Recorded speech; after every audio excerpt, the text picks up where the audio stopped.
अस्सलाम वालेकुम। Faisalabad programme news night के साथ मैं हूं आपका मेज़बान मोहम्मद बिलाल डुगर। वैक्सीनेशन का अमल तेज़ी से जारी है। फैसलाबाद भर के अंदर 17 सेंटर जो हैं वो कायम कर दिए गए, जिसके तहत लोगों को, शहरियों को कोरोना वैक्सीनेशन लगाई जा रही है। 30 साल से ज़ायद उम्र लोग जो हैं उनकी रजिस्ट्रेशन का अमल जो है वो भी शुरू कर दिया गया है। देखना यह है कि कोरोना अगर देखा जाए तो इस खित्ते में सबसे ज़्यादा अटैक कर रहा है, सबसे ज़्यादा हॉटस्पॉट ये एरिया बन चुका है। ये खित्ता जिसे साउथ एशिया कहते हैं, इसमें अगर भारत देखें तो सबसे ज़्यादा दुनिया में टॉप पे जा रहा है और दिन ब दिन केसेस ऊपर जा रहे हैं। हमारे ऊपर देखें तो पूरी दुनिया से सिर्फ चंद ममालिक के अलावा सब ने सफरी पाबंदियाँ आयद कर दी हैं। हमें ये फैसला करना होगा कि आखिरकार हमने इस कोरोना से लड़ना है, ये डर के बैठ जाना है या मरना है। बहुत सारी चीज़ें हैं लेकिन हमें तदारक करना होगा। हुकूमती सतह पे जो काविशें की जा रही है उसको सराहना भी है। इस वक्त DHQ हॉस्पिटल में सबसे पहले मौजूद हैं। आपको यहाँ की सूरत हाल बताऊँगा। ईद के बाद कुछ मरीज़ों के अंदर कुछ तादाद के अंदर कमी वाक़ हुई है। दुआ करेंगे तादाद मज़ीद कम हो, लेकिन इस वक्त वैक्सीनेशन तेज़ी से जारी है। वैक्सीनेशन की तरफ मोटिवेट करना है। हमारे से पैरामेडिक्स से भी जो स्टोर कीपर मौजूद होंगे, लेकिन सबसे पहले YDA के प्रेसिडेंट और पंजाब के सेक्रेटरी जनरल मौजूद हैं हमारे साथ, डॉक्टर नुमान। इनसे मैं बात का आगाज़ करूँगा क्योंकि इस वक्त DHQ वैक्सीनेशन सेंटर के अंदर मौजूद हैं। डॉक्टर साहब बहुत शुक्रिया आपके टाइम देने का। पंजाब भर के अंदर डॉक्टर्स ने लगवा भी ली, मोटिवेट भी कर रहे हैं। इस वक्त देखा जाए लोगों का रश भी है। लाहौर के अंदर देखें वॉक इन है, यहाँ 30+ रजिस्ट्रेशन शुरू हो चुकी है, 50+, 45+ लग भी रही है। क्या कहेंगे इस वक्त आवाम को मोटिवेट करने की बहुत ज़रूरत है, क्योंकि मेरे ख्याल में अभी भी वो रेशो जो हमारे सिटी से हमारे रूरल एरिया से नहीं निकल पा रही।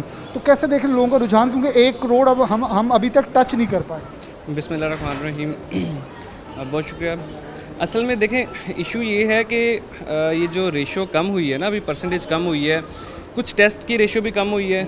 ईद की छुट्टियाँ आ गई थी, ईद के दिनों में गैदरिंग भी हुई है, तो इसमें एक डर है कि हो सकता है कि ठीक 1-1.5 हफ्ते बाद ये जो रेशो है, जो पॉजिटिव रेशो है, ये ज़्यादा हो जाए। इसके लिए बड़ी एहतियात की ज़रूरत है। और जो दूसरी बात है कि वैक्सीनेशन की, देखें कुछ लोग, मैं मीडिया पे भी देखता हूँ, सोशल मीडिया पे भी ख़ास तौर पे नेगेटिविटी फैला रहे हैं कि आप वैक्सीनेशन ना करवाएं। देखें as a health care worker हम सब ने वैक्सीनेशन करवाई है। इसमें भी कुछ लोग कह रहे हैं कि जी चाइना की वैक्सीनेशन आपने नहीं करवानी, हमने चाइना की वैक्सीनेशन करवाई है। इस वक्त जो भी वैक्सीनेशन अवेलेबल है, 30+ की रजिस्ट्रेशन स्टार्ट हो चुकी है। आप फौरी तौर पे उसकी रजिस्ट्रेशन करवाएं और वैक्सीनेशन करवाएं। इसका फ़ायदा क्या है? इसका फ़ायदा ये है, जितनी भी इसके ऊपर रिसर्च हो चुकी हैं वो ये कहती हैं कि आपकी फ़र्स्ट ऑफ़ ऑल आपको कोविड के चांसेस बहुत कम हो जाते हैं कि हो ही ना। अगर हो तो बिल्कुल आप एसिम्प्टोमेटिक रहेंगे। अगर फिर भी सिम्टम आएंगे तो आपके कंट्रोल होंगे कि आपको इंशाल्लाह ताला हॉस्पिटलाइजेशन की ज़रूरत भी नहीं होगी।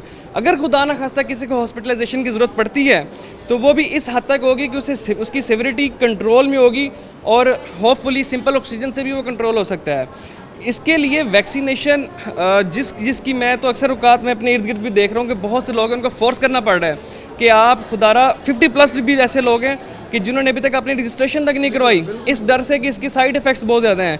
देखिए हम सब ने वैक्सीनेशन करवाई है, साइड इफ़ेक्ट हर चीज़ के होते हैं, लेकिन आप देखें कि अगर आप वैक्सीनेशन जिस बंदे ने करवा ली है वो बंदा अब सेफ़ है। अमेरिका की लेटेस्ट आपको मैं रिपोर्ट बताता हूँ कि अमेरिका ने, और कल मेरी बात हो रही थी ओमान में भी, सबसे गुजारिश है कि आप इस पर मत लाइट लें कि आज अगर कोविड की थोड़ी सी रेशो कम हुई है, 8% रेशो बहुत है पंजाब में, बहुत ज़्यादा रेशो है। 8.89 इट्स अप्रॉक्सीमेटली 9। और जिस वक्त आपको याद होगा पंजाब में जिस वक्त फर्स्ट टाइम 2020 में कोविड आया तो उस वक्त भी इतनी रेशो नहीं थी। तो इसीलिए ये हो सकता है अगले दिनों में बढ़े, इसकी 4th वेव भी आ सकती है। इसलिए अगर आप वैक्सीनेशन करवा लेते हैं तो मेरा ख्याल है कि जल्द अज जल्द हम ये जो हमारे आज हमें लॉकडाउन करना पड़ रहा है, देखिए लॉकडाउन आप कितना करेंगे? क्या आप आवाम को मार देंगे? हुकूमत की भी कुछ मजबूरी हैं, कुछ लिमिटेशंस हैं। आपको ट्रांसपोर्टेशन चलानी है, आपको स्टोर चलाने हैं, आपको बाकी भी तमाम इंडस्ट्रीज चलानी है। आप पूरा मुल्क बंद नहीं कर सकते। एक मेरा बड़ा क्वेश्चन है जो कि मुझे लोग इस वक्त पूछ भी रहे हैं। सऊदी अरब ने जो 4 वैक्सीनेशन का है वो हमारे मौजूद नहीं है, तो क्या हमारी गवर्नमेंट को खारजा पॉलिसी के ऊपर इस हद तक थोड़ा सा एक्टिव होना होगा? जो वैक्सीन हमें लग रही है, नादरा से सर्टिफिकेशन हो रही है, इसको पूरी दुनिया में इंप्लीमेंट करवाने के लिए गवर्नमेंट को फर्स्ट स्टेप लेना चाहिए कि हमारे लोग जो इंटरनेशनल सफ़र करना चाहते हैं उनको ये रिलैक्सेशन मिल सके कि जो सर्टिफिकेट मिल रहा है उससे सारी दुनिया कबूल करे। जी, ये बात, बल्कि कल भी ये केस मेरे सामने आया कि उन्होंने कहा कि जो आप बीजिंग से वैक्सीनेशन मंगवा रहे हैं या चाइना की वैक्सीनेशन है, सऊदी अरेबिया उसको एक्सेप्ट नहीं कर रहा। तो आप कहीं पे हमें पता करके बताएं कि अगर कहीं पे प्राइवेट ये हो रही है, किसी और कंपनी की हो रही है, तो हम वहाँ पे बात करें इस सिलसिले में। बल्कि हम इंतज़ामिया से भी ये बात कर रहे थे, और इंशाल्लाह ताला हमारी एक टीम पंजाब लेवल पे भी जाके ये बात करेगी कि ये एटलीस्ट जो वैक्सीनेशन करवा रहे हैं उसकी सर्टिफिकेशन पूरी दुनिया में होनी चाहिए। ऐसा नहीं है कि आप वैक्सीनेशन करवा के यहाँ से आप कहते हैं कि मैंने किसी और कंट्री में जाना है और आपको एक्सेप्ट ही ना करे। सो मेरा ख्याल है कि इसके ऊपर तो ऑलरेडी हम लोगों ने एक प्लान कर लिया हुआ है, और इसके ऊपर हमारी ये जो अपनी रिजर्वेशंस हैं, ये जो हमारी सजेशंस हैं, वो इंशाल्लाह ताला हम हमारी एक टीम जो उनसे लाहौर में वो गवर्नमेंट ऑफ पंजाब को अपनी ये इंशाल्लाह ताला वाईडी पंजाब के प्लेटफॉर्म से ये रेफ़र कर देंगी चीज़ें। आपसे बात का सिलसिला जारी रहेगा। हमारे साथ पैरामेडिक स्ट्रोक कीपर मौजूद हैं। अस्सलाम वालेकुम। वालेकुम अस्सलाम। क्योंकि पहले भी DHQ में स्टार्ट हुई सबसे पहले, फिर रोक दी गई, फिर स्टार्ट हुई, फिर रोक दी गई, या फिर से शुरू हुई। कैसे देखते हैं सेंटर ज़्यादा होने से रश अभी भी बरकरार है? कितनी वैक्सीनेशन आ रही है, लोगों का रश कैसा है, और कितनी डोजेज़ दिन में एक में लग रही है DHQ से? अस्सलाम बिस्मिल्लाहिर्रहमानिर्रहीम। हमारे यहाँ इधर 400-450 डेली डोजेज जो फर्स्ट शिफ्ट में लग रही हैं, सेकंड शिफ्ट में भी कम से कम 200-250 लग रही है। लोग आ रहे हैं, हम कोशिश करते हैं जितना भी इनको प्यार से फैसिलिटेट करते हों हम इनको करते हैं, और बड़े अच्छे तरीके से लग रही है। और दूसरा मैं ये कहना चाहूँगा, अपने तमाम दूसरे बहन भाइयों को कहना चाहूँगा कि बका इसी में है। जिस तरह की वबा चल रही है, अगर हम अपने माँ बाप की, बहन भाइयों की बका चाहते हैं तो खुदारा वैक्सीन ज़रूर लगवाएं। मैंने लगवाई है, मैं अपनी फैमिली को लगवाई है, अपने रिश्तेदारों को मैं कह रहा हूँ कि वो लगवाएं। मैं सारे अपने पाकिस्तानियों को कह रहा हूँ कि ये अगर आप अपनी ज़िंदगी चाहते हैं, क्योंकि ये अगर आप वैक्सीन लगवा लेंगे तो अगर खुदा न खास्ता आपको कोरोना का कोई टच भी हो जाएगा ना, तो वो रिकवर जल्दी हो जाएगा। अदरवाइज़ आप देख लें, इंडिया का हाल देख लें। अगर हम लापरवाही करेंगे, मास्क नहीं पहनेंगे, तो फिर क्या हम जाहिल ही हुए ना। ये बात आपकी बड़ी कीमती थी, जाहिल होंगे। आपसे बात भी करूँगा। वैक्सीन लगवाने हैं? जी। कहाँ से? क्या एज है आप? मेरी 50 साल। अच्छा, बहुत सारे लोग अभी भी वैक्सीन करवाना नहीं चाह रहे, रजिस्ट्रेशन नहीं करवाना चाह रहे। गली मोहल्लों में आपने देखा होगा, क्या कहेंगे उन्हें? आपकी बात बिल्कुल ठीक है, कोई भी नहीं आ रहा है, ये करानी चाहिए, लाजमन करानी चाहिए। रोक भी नहीं? रोक लें। मैं आ रहा था, मुझे लोग रोकने लेते, क्या लेने जा रहे हो, ये ऐसे ऐसे इफेक्ट है, इसका ऐसे इफेक्ट है। मैंने कहा नहीं, मैंने लगवानी है, अपने घर के लिए लगवानी है, अपने भाइयों को भी कहा मैंने ये लगवाओ। पहले मैं लगवाने आया हूँ, फिर इंशाल्लाह ताला उनको भी लेकर आऊँगा। बात बेहतर है। अस्सलाम वालेकुम। कहाँ से आए? सरगोदा रोड से। सरगोदा रोड से। क्या कहेंगे आपकी एज के? 65। क्या कहेंगे, मतलब आप भी थोड़ा सा लेट आए, वैसे जो नंबर लेट लगा या लेट की वजह थी कि थोड़ा सा बाहर हो गया था, तो वही जो अलामत होती हैं वो वहीं थी। अब अल्लाह का शुक्र है 1 महीना पहले हुआ था, जिसकी वजह से लेट हुआ है। मैसेज आपने क्योंकि वो जो लम्हात देखे हैं, क्या कहेंगे उन लोगों को जो अभी भी कोताही बरतते हैं? बहुत अजियतनाक थे। अगर इसका पहले ही कोई बंदोबस्त कर लें तो बच सकते हैं इस चीज़ से। बहुत अजियत से गुजरा हूँ मैं, कम से कम 1 महीना, तो कर ले तो बेहतर है। मगर यहाँ पे सिस्टम जो है ना, 2-2 घंटे, कुछ ऐसी लेडीज़ हैं जो बैठ नहीं सकती, ये बुज़ुर्ग हैं, 2-2 घंटे उनको इंतज़ार करना पड़ रहा है। 17 वैक्सीनेशन, ईद के फ़ौरन बाद 17 वैक्सीनेशन सेंटर हुए, जिसमें ये भी खुला है। आप और बारे में सुना नहीं, सिर्फ समनाबाद का आ रहा है और यहाँ का आ रहा है, और किसी के बारे में नहीं आ रहा है टीवी पे। मैं समनाबाद है, DHQ ये है, अलाइड हॉस्पिटल है। हॉस्पिटल के बारे में हमारा घर नज़दीक है, उधर पूछा कहते जी कोई नहीं है। अच्छा, लेकिन ये मैं आपको लेटेस्ट बता रहा हूँ कि खुल चुके हैं, जिसमें कलीम शहीद भी है, जिसमें अल्फता स्पोर्ट्स कम्प्लेक्स भी है, क्रिसेंट स्पोर्ट्स कम्प्लेक्स भी है, ये सारे ओपन खुले होंगे ना। ईद के फ़ौरन बाद। लोग परसों भी आए हैं 8 बजे। आप लोगों की दरखास्त में उन्होंने खास प्रोग्राम समनाबाद पे किया, तो लोगों की मुश्किलात दिखाई थी, उस पर गवर्नमेंट फिर आई। इन्होंने ये बताया ना कि हम लोग सेकंड शिफ्ट में बैठ रहे हैं। हम लोग परसों 8 बजे आए हैं, कोई नहीं था। बाहर से पूछा, वो कहते हैं सिर्फ 2:30 बजे, 2 या 4 बजे तक बैठते हैं, इसके बाद कोई बंदा नहीं होता। हमें चक्कर पड़ा उस दिन। परसों हम लोग सैटरडे वाले हैं। सामने आवाम को बताऊंगा, सुबह 8 से शाम 8 बजे तक ये वैक्सीनेशन सेंटर चालू हैं, जिसके तहत ये काम जो चल रहा है, और इसके ऊपर आप ज़रूर आएँ। वो चाचा जी ने वैक्सीन लगवाई, ज़रा उन्हें पकड़ के लाइएगा। वालेकुम सलाम। कहाँ के हैं? मैं मंसूराबाद का। तो कैसे इंतजाम ठीक है? इंतजाम तो ऐसे ही है। मंगल को आया था मैं, बोलने लगे पीर को आना। एज क्या है? अब 63 साल। हाँ, तो कब से रजिस्ट्रेशन करवाई? ये ईद के पहले करवाई, रमज़ान तो मैसेज उसी दिन आ गया था, तो मैं आया हूँ, तो बोलते ईद के बाद आओ। आज आया हूँ, 2-3 घंटे हो गए, बाहर लाइन में लगे हुए थे। आप इधर देखो कब बारी आती है। ये है। चलें जी, लेकिन वैसे वैक्सीन लगवानी चाहिए। लगवानी चाहिए, ये बहुत अच्छी चीज़ है। लोग डर रहे हैं कि पता नहीं क्या हो जाना है, कोई बुरा बुखार हो जाता है, नहीं लगवाओ, कोई कुछ बोलता है, कोई कुछ, लेकिन लगवानी चाहिए, ये बहुत लगवानी बिल्कुल चाहिए जी, लगवानी चाहिए भी, अच्छी भी है। अस्सलाम वालेकुम। जी, कहाँ की रहने वाली? मैं मुस्लिम टाउन से, फैसलाबाद। क्या मैसेज होगा वैक्सीन लगवाने के लिए? वैक्सीन जो है ये ज़िंदगी को बेहतर बनाने के लिए बहुत ज़रूरी है, ये मैसेज ठीक है? बहुत ज़रूरी। आपको भी रोका किसी ने वैक्सीन ना लगवाने जाइएगा? नहीं नहीं नहीं क्योंकि अमूमन गली मोहल्लों में बड़ी चीज़ें वायरल हो रही हैं जी, ना लगवाने जाइएगा साइड इफेक्ट हो नहीं, जाए। नहीं कोई मसला नहीं है। हम पढ़े लिखे माहौल में जो रहते हैं ना लोग, वो तो आ रहे हैं। बिल्कुल, इनकी बात बड़ी अच्छी है, जो पढ़े लिखे माहौल में आ रहे हैं उन्हें आसानी भी है। डॉक्टर साहब देखें, मैंने लोगों से जनरल बात करने का मकसद ये था, अच्छा अभी भी लोग थोड़ा सा हैं कि वैक्सीनेशन सेंटर मज़ीद बढ़ा दें, क्योंकि अभी भी रजिस्ट्रेशन वो नहीं हो पा रही। अगर रश बहुत ज़्यादा बढ़ेगा तो फिर बहुत, जैसे गवर्नमेंट ने एकदम से ओपन करी जा रहे हैं, मेरे ख्याल में बिल्कुल ओपन करना सही था, लेकिन अभी भी हमें ये डिटरमिन कर लेना चाहिए कि 50 वाले अभी लग जाएँ, वो कंप्लीट हो जाएँ, क्योंकि हमारे जो अपर एज वाले हैं वो ज़्यादा अब तंग हो रहे हैं। देखें, इस पर मैं थोड़ा सा आपकी बात से खिलाफ करूँगा। मैं ये कहूँगा कि वैक्सीनेशन सभी की होनी चाहिए, कोविड से तमाम एज के लोग इफेक्ट हो रहे हैं, ऑल्दो कि कुछ ओल्डर एज के लोग ज़्यादा इफेक्ट हो रहे हैं, लेकिन इसका सलूशन होना चाहिए। देखिए, आपके पास वैक्सीनेशन, अगर आप गवर्नमेंट ऑफ पंजाब वैक्सीनेशन मंगवा रही है तो इसका हमें अब यूटिलाइजेशन पे थोड़ा सा फोकस करना चाहिए। बड़ी ज़बरदस्त बात की आप देख रहे हैं आपके सामने, हमारे DHQ में तो हमने पूरे ऐसी कंसंट्रेशन की है, फोकस किया हुआ है कि आप मैक्सिमम SOPs को फॉलो करें, मिनिमम लोगों की एंट्री हो, लेकिन उसके बावजूद आप रश देखें। हमने यहाँ पे काउंटर बनाए हुए हैं, हमने 3 काउंटर बनाए हुए हैं, लेकिन लोगों की तादाद इतनी है और इस पर आपको मैक्सिमम लोग ऐसे हैं जो कि 50+ हैं या 40+ हैं, अभी 30+ की भी शुरू हो रही है।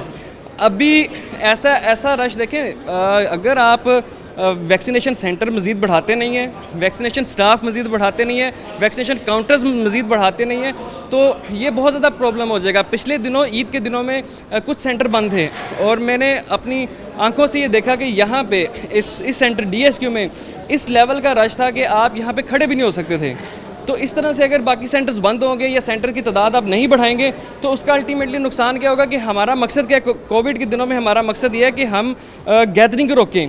इंतज़ामिया क्या कर सकती है, हम लोग ये मैक्सिमम कर सकते हैं कि हम इनके SOPs को फॉलो करें, लेकिन अगर यहाँ पे आप 200 बंदा और आके बैठ जाएगा तो आप बताएं कि इतनी जगह पे किस तरीके से अकोमोडेशन हो सकती है। ये बहुत इनकी बात अहम है और हमें वैक्सीनेशन सेंटर के ऊपर गौर इस वक्त करना होगा। जब 30+ का मतलब है 50 के बाद अब 30+ की इजाज़त दी है, तो आपके 40+ आपके 2 एज ग्रुप्स आएंगे, 30+ और 40+ दोनों जब एंटर होंगे, इसमें पूरे दुनिया में हमारी तादाद सबसे ज़्यादा ममालिक में से हैं, हमारे नौजवानों की तादाद ज़्यादा, हमें इसके ऊपर रश बढ़ेगा। अस्सलाम वालेकुम जी वालेकुम सलाम। अच्छा, कहाँ से? मैं सर मियाँ वाली का रहने वाला हूँ। आप मियाँ वाली से यहाँ लगवाने आए या आप यहाँ? मैं यहाँ घी मिल में काम करता हूँ, इसलिए मैंने मैसेज किया था, फिर मुझे वापसी दोबारा जवाब आ गया, फिर ये लग गया। मुतमैन है? मुतमैन है सर। क्या कहना चाहेंगे, लोग अभी भी बारे में कह रहे हैं ना लगवाएं, ये हो जाएगा वो हो जाएगा? अच्छी बात है, मतलब कि जो गवर्नमेंट ने इतना खर्चा किया है तो ये कोई फजूल चीज़ तो नहीं है ना, इसको लगाना चाहिए। इसको लगाना चाहिए, ये मैसेज सुना जी सारे जो हमारे मामूल लोग हैं, लगवाएं, बेहतर होगा। डॉक्टर साहिबों को हमने इसलिए साल लिया, डॉक्टर साहब को, डॉक्टर नुमान को, ताकि हम लोगों को मोटिवेट कर सकें। खुदा रजिस्ट्रेशन लगवाएं, रजिस्ट्रेशन करवाएं, वैक्सीन लगवाएं, अपने पाकिस्तान को महफूज बनाएं। एक ब्रेक के बाद दोबारा हाजिर होगा।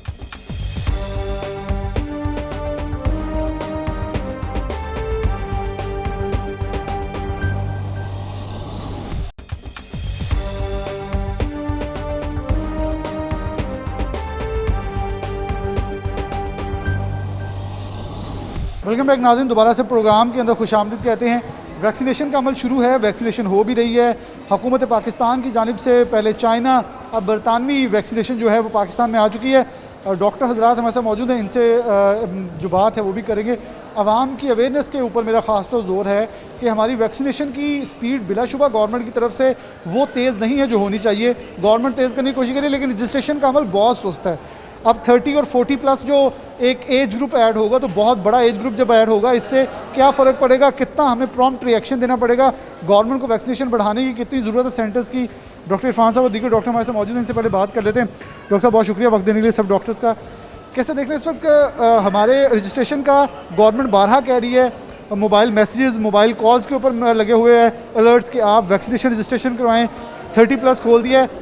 बहुत बड़ी तादाद है जो अभी तक रजिस्ट्रेशन के अमल पे नहीं आ रही। लोग बहुत सारी गॉसिप्स कर रहे हैं और तरह तरह की बातें करें। क्या उन्हें रिकमेंड करेंगे ख़ास तौर पे, क्या हमें इसे सीरियस लेने की ज़रूरत नहीं? ख़ित्ता दुनिया में सबसे ज़्यादा रेड अलर्ट कर दिया गया है। बिल्कुल आपकी बात ठीक है कि जहाँ तक कोरोना का ताल्लुक है तो सिर्फ एक ही हमारे पास सूरत है इससे बचने के लिए, वो वैक्सीन है। जब तक आपके 70% से ऊपर लोग वैक्सीनेटेड नहीं होंगे, आप इस बीमारी से नहीं बच सकते।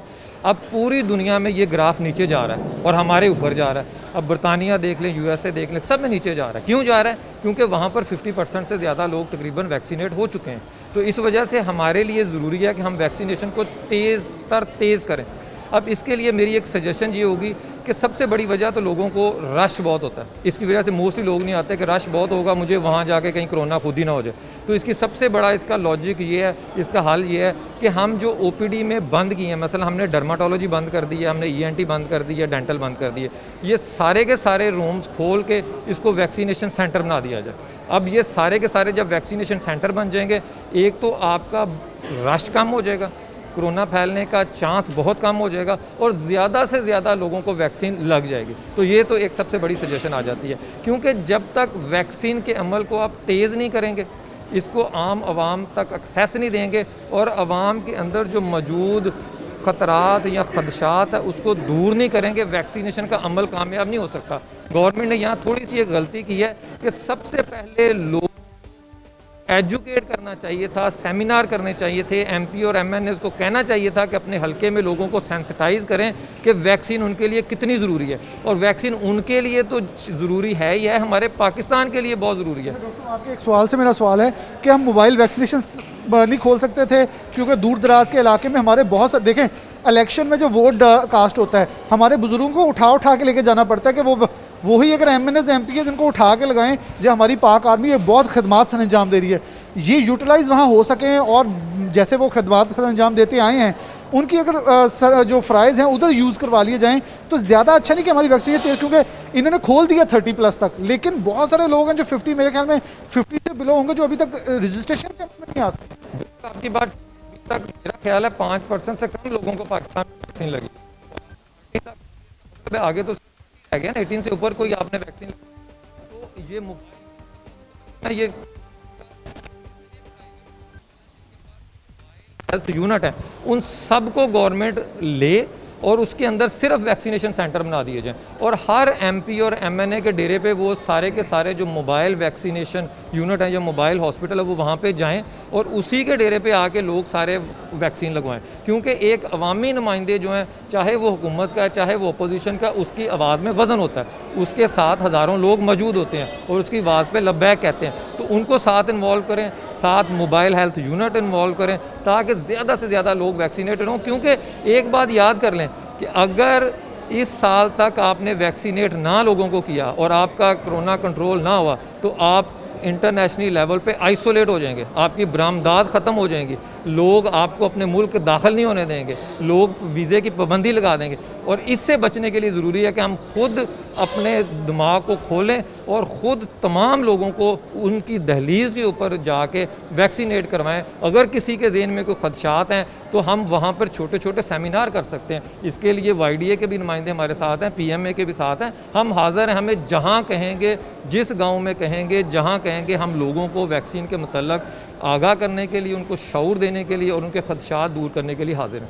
मैं बड़ी इस चीज़ पे आप दोनों एसोसिएशन को खराज तहसीन पेश करता हूँ कि इस पर किसी किस्म का सियासत या डॉक्टर्स ने अपनी कोई चीज़ पेश कर सामने, उनका हर हालत में YDA PMA हाजिर है, पैरामेडिक्स हाजिर है कि हमें यूज़ कर लें, हम यूटिलाइज़ करें, हम लोगों को बता सकें।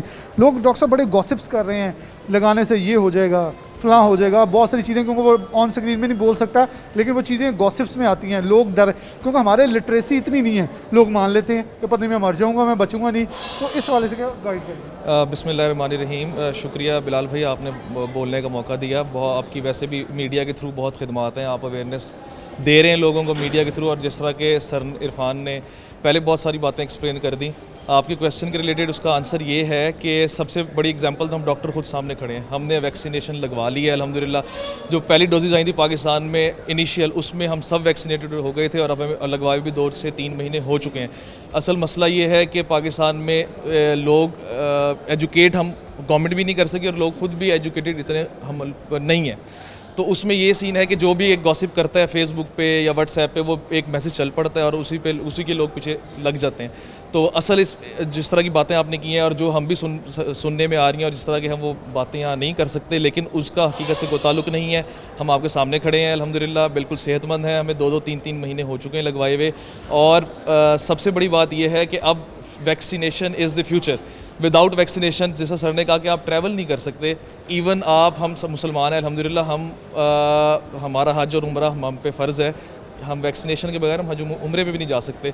तो मेरी लोगों से ये अपील है कि आप काइंडली वैक्सीनेशन लगवाएं, और वैक्सीनेशन के बगैर अब जो है ना वो दुनिया उसके बगैर चल नहीं सकती। और वरना जैसा सर ने कहा कि अगर वैक्सीनेशन नहीं लगवाएंगे तो हम दुनिया में आइसोलेट हो जाएंगे।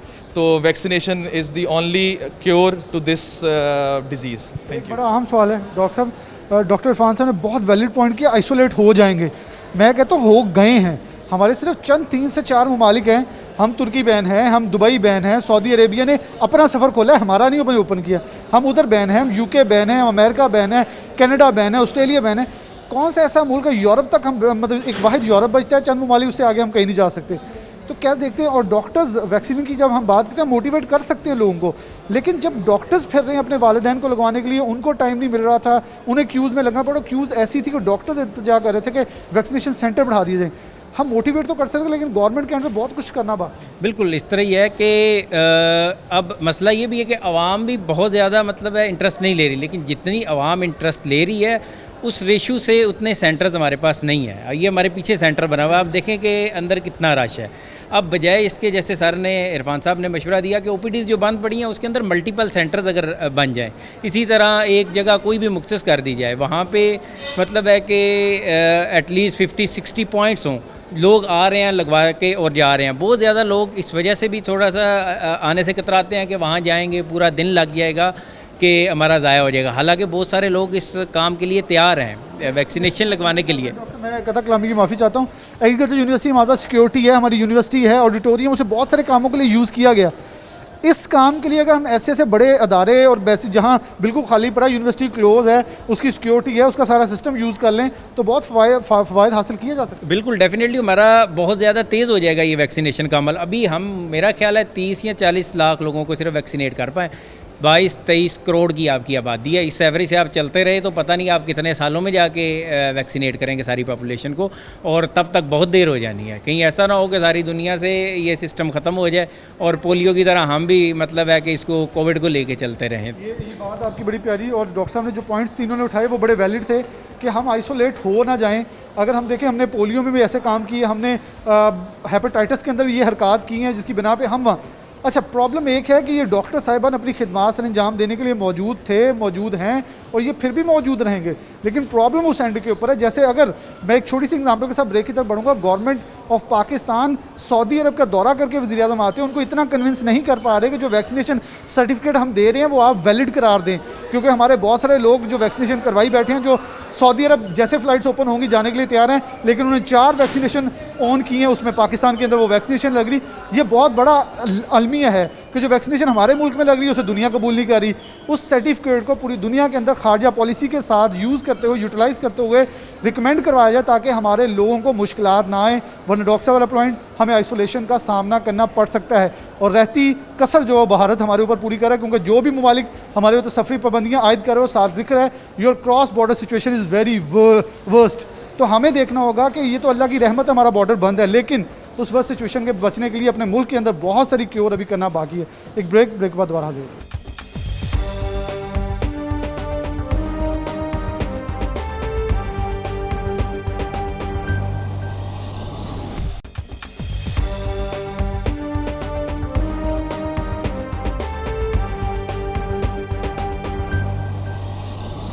वेलकम बैक नाज़रीन, दोबारा से प्रोग्राम के अंदर खुशामदीद कहते हैं। ईद के बाद हमारे जो प्रोग्राम का तसलसल जारी है न्यूज़ नाइट का, तो उसके अंदर जैसे मैंने प्रोग्राम के आगाज़ में बताया तो मुख्तलिफ वैक्सीनेशन सेंटर्स जो हैं उनकी तादाद 17 कर दी गई, लोग वैक्सीनेशन करवाने के लिए।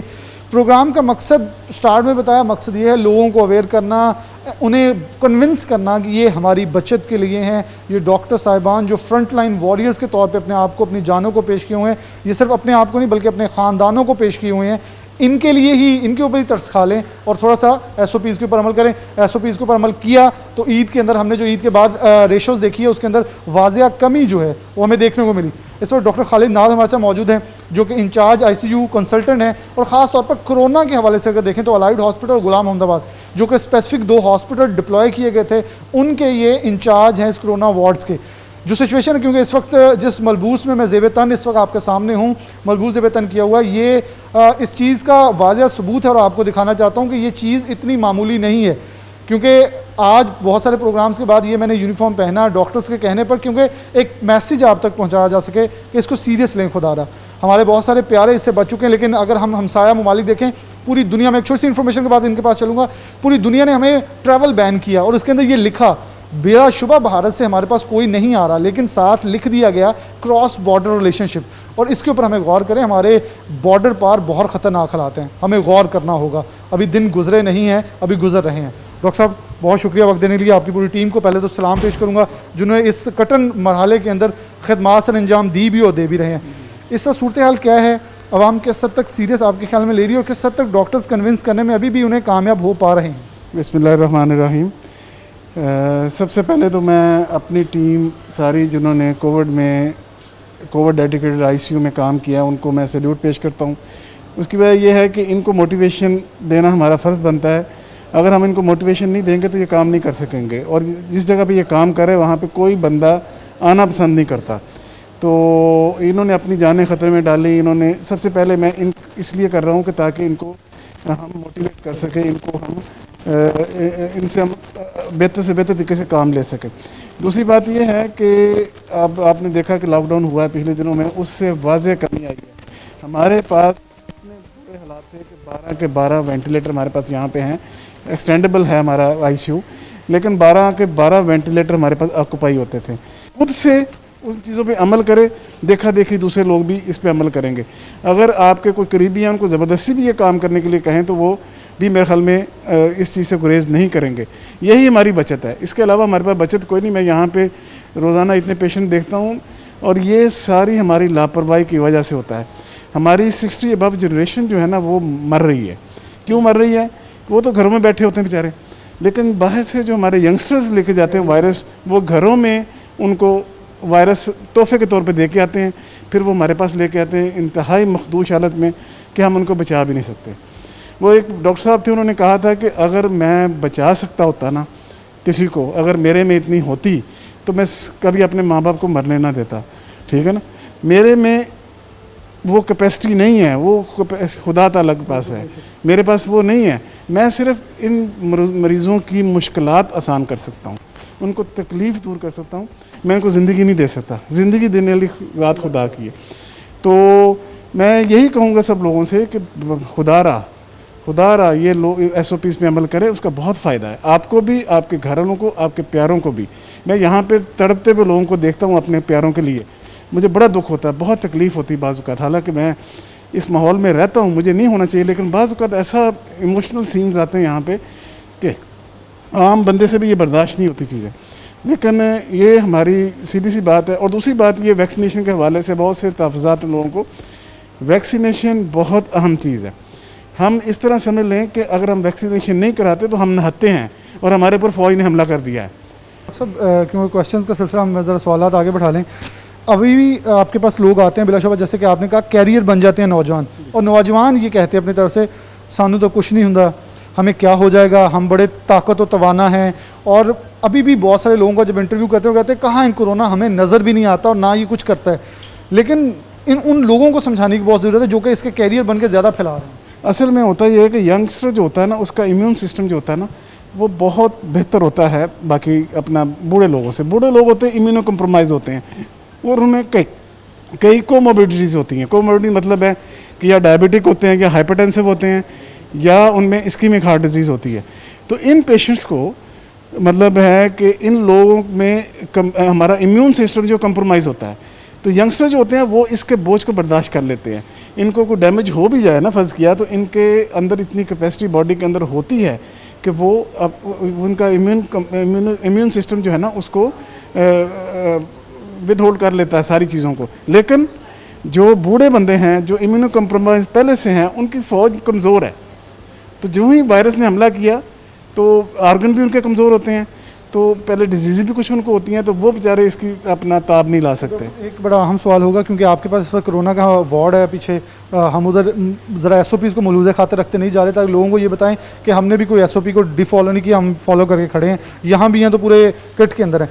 जब लोग आते हैं तो उनका एटीट्यूड क्या है? क्योंकि हमारे तो यहाँ उम्रे पे एक बंदा जाए तो पूरी बस उसे छोड़ने चले जाती है, यहाँ मरीज़ आए तो पूरा गाँव आ जाता है उसे रोटी देने और पीछे सब्ज़ी देने, ऐसे हमारा थानों के अंदर साहब होता है क्या उन लोगों के एटीट्यूड को क्या कहेंगे जो यहाँ भी मरीज़ आ जाए तो उसे भी बहुत नॉन सीरियस ले रहे होते हैं कि कोई बात नहीं, ICU में ही है? नहीं, मैं आपकी बात बिल्कुल समझ रहा हूँ, लेकिन कुछ चीज़ें होती हैं जो हमें ज़बरदस्ती अप्लाई करनी पड़ती है उन लोगों की बेहतरी के लिए, क्योंकि ये वायरस एरिया है सारा। यहाँ से तो वायरस बड़े आराम से वो ये ले जा सकते हैं, लेकिन पहले कुछ था, तहफ़्फ़ुज़ात हमें लोगों को आना जाना था यहाँ पर, लेकिन अब हमने स्ट्रिक्ट कंप्लाइंस कर दी है कि यहाँ पे अटेंडेंट्स का आना जाना बिल्कुल मना कर दिया है। तो कोशिश कर रहे हैं, हम कोशिश कर रहे हैं, फिर भी लोग ज़िद कर जाते हैं, कई दफ़ा लड़ते भी हैं हमारे साथ, लेकिन उनकी प्रॉपर काउंसलिंग, एक कमरा रूम रखा हुआ हमने, काउंसलेशन रूम, वहाँ बुला के हम उनकी प्रॉपर काउंसलिंग करते हैं तो समझ जाते हैं लोग। वैसे मतलब अब वो हालात नहीं है पुराने, अब कुछ बेहतर हालात हैं कि लोग इस चीज़ को समझना शुरू हो गए हैं, और ये हमारे लिए बड़ी खुशहाल बात है। हमारे लिए भी आसानियाँ पैदा हो रही हैं, मरीज़ों के लिए भी आसानियाँ पैदा हो रही हैं, और उन लोगों के लिए भी जो यहाँ से वायरस बाहर लेके जाते हैं, क्योंकि लाज़मी बात है यहाँ से आएगा वो वायरस बाहर लेके जाएगा, जितने बंदों को मिलेगा उसको वायरस लगाएगा, यानी कि एक बंदा जो है वो कितने लोगों को इन्फेक्टेड करेगा।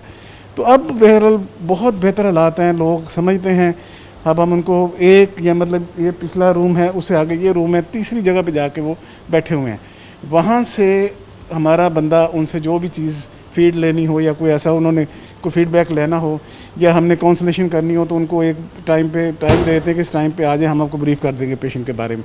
तो उनको जो ब्रीफ किया जाता है ना पेशेंट के बारे में, उससे वो सेटिस्फाई होकर चले जाते हैं, यानी कि वो ज़िद नहीं करते। अब बहुत बेहतर हो गए हालात। एक लोगों ने बहुत सारे सवालात मुझसे इस हवाले से किए कि ये सवाल ज़रूर रखिएगा, सिम्टम्स क्या इस वक्त बुनियादी हैं, क्योंकि लोगों का बड़ा मुश्किल, बड़े डिफरेंट हैं, टेस्टलेस हो जाना, सांस को घट जाना, क्लॉटिंग होना, और इसके बाद उनका कहना है कि हमारे जो देसी टोटके हैं ना वो बड़े इस वक्त कारामद चल रहे हैं। जी मैं उन्हें कारामद इसलिए कहना, लोग उसे कारामद समझते हैं, लेकिन जब हम, जैसे आपने कहा कि उस वक्त लेके आते हैं हॉस्पिटल के अंदर आप लोगों के पास, जब दोनों हाथ बल्कि सांसें भी हमारी खड़ी हो जाती हैं, हर चीज़ हम कहते हैं जी अब हम सरेंडर कर चुके हैं, लेकिन कौन सी चीज़ों अडॉप्ट करें फर्स्ट स्टेप के ऊपर कि हॉस्पिटल तक आना और ये चीज़ों को हम काउंटर कर सकें? यही बात सबसे इम्पॉर्टेंट है कि आइसोलेशन इज़ वेरी इंपॉर्टेंट। जिस पेशेंट को साइन सिम्टम्स आ गए हैं ना, उसको चाहिए वो आइसोलेशन में चला जाए, और प्रोफिलैक्टिक मेडिसिन जो है ना, जो हम रूटीन में दे रहे हैं, वो यूज़ करे घर पे ही बैठ के। हमारे पास तब आए जब उसको कोई सांस का मसला हो, तो घर में बैठे, घर में बाकी लोगों को आइसोलेट कर दे, खुद आइसोलेट हो जाए, बाकी लोग उसके पास ना आएँ, पर एहतियात करें बहुत ज़्यादा, तो घर में भी ये ट्रीट हो सकता है। यंगस्टर्स तो वैसे भी मतलब छोटे मोटे साइन सिम्टम होते हैं, वो तो परवाह नहीं करते इन बातों की, लेकिन जो बूढ़े लोग हैं ना, उनके लिए बड़ा प्रॉब्लम होता है। वो हमारे तक पहुंचते हैं, उस वक्त पहुंचते हैं जब वो इंतहाई ख़राब हालत में, जब 80-90% लंग्स इन्वॉल्व हो चुके होते हैं, तब हमारे पास पहुंचते हैं। तो उस वक्त हम भी बड़े बेबस मजबूर होते हैं, हम बड़ी मजबूरी की हालत में वेंट पे डालते हैं पेशेंट को, क्योंकि वेंट पे प्रोग्नोसिस को इतना अच्छा नहीं है, बहुत कम पेशेंट जो है ना वेंट से वापस आते हैं। तो हम मतलब कोशिश यही करते हैं कि इन लोगों को जो सांस का मसला बने तो फौरी तौर पे हॉस्पिटल रजू करें, ताकि कुछ बेहतर हालात में हम उनको ट्रीट कर सकें। अदरवाइज़ हमारे पास जब आते हैं तो 50% 40% सिचुएशन होती है, उसके बाद उसकी इम्प्रूवमेंट के चांसेस बहुत कम हो जाते हैं। तो खैर हम कोशिश तो यही करते हैं कि उनको वेंट पे डाल दें, लेकिन वेंट पे डालना वेंट भी कोई इतनी अच्छी चीज़ नहीं है, ये सपोर्टिव मैयर है, कोई ट्रीटमेंट नहीं है, ये एक सपोर्ट है, हम देते हैं पेशेंट की तकलीफ़ दूर करने के लिए। बाकी रिपेयर वर्क जो होता है वो बॉडी का इंटरनल मैकेनिज्म है, वो तो खुद ब खुद होना होता है, वो तो उसमें हम एंटीबायोटिक देते हैं, कोई सुपरएडेड इन्फेक्शन से बचाने के लिए, उसका इम्यून सिस्टम को एनहेंस करते हैं। तो यही हमारा मकसद होता है कि पेशेंट की तकलीफ़ को दूर करें, बाकी ज़िंदगी मौत जो है ना वो तो हम उसका, हाँ जी बिल्कुल। आखिरी छोटा सा सवाल, इस वक्त बुनियादी सिम्टम कौन से हैं, अगर किसी को आए तो वो फील हो तो वो उसको गौर से देखे, ना कि मजाक किए? बुनियादी सिम्टम वही पुरानी वाली हैं, मतलब कोई नई नहीं है। मतलब ये कोई ज़रूरी नहीं होता कि हर पेशेंट में हर सिम्टम आए। किसी को गला ख़राब होता है, किसी को सिर्फ टेम्परेचर होता है, किसी को टेस्ट स्मेल चले जाती है, इस किस्म की जो खुश खांसी है फ़र्ज़ किया, तो इस किस्म की स्मेल है, या बॉडी एक्स हैं, बॉडी एक्स बहुत इसमें कॉमन है, और बड़ी रेजिस्टेंस की बॉडी एक्स होती हैं, तो ये सिंपल पैनाडोल से भी ठीक हो जाती हैं। लेकिन ये है कि ये साइन सिम्टम जब आएँ तो हमें उन्हें रजू डॉक्टर के साथ ज़रूर करना चाहिए, ताकि उनको अर्ली स्टेजेस में मेडिकेशन दे के उनके जो मामला जो वो हल किए जा सकें।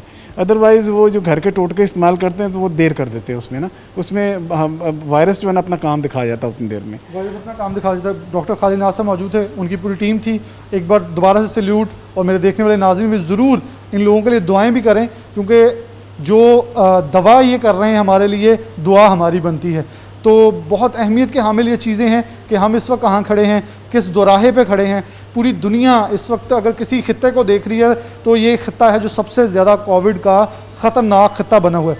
अगर हमें इसे कवर अप करना है तो डेफिनेटली जो प्रॉम्प्ट मैयर्स जो हैं वो डॉक्टर्स हजरात की तरफ से लिए जा रहे हैं, हमें उसे सपोर्ट करना होगा, ना कि सपोर्ट करना होगा बल्कि उनके साथ खड़े होकर इनको मैयर्स को अडॉप्ट करना होगा मुआशरे के अंदर, ताकि ये हॉस्पिटल्स के अंदर जो बेड्स हैं, आइसोलेशन वार्ड्स हैं, इनके अंदर मरीज़ों का अंबार जो लगा हुआ है, जब तादाद बढ़ रही है उसे रोका जा सके। ये ग्राफ नीचे जाएगा, पुरसुकून ज़िंदगी, और अगर मामूलात ज़िंदगी बेहतर चाहते हैं तो इसके लिए हमें मुकम्मल तौर पर ताउन करना होगा।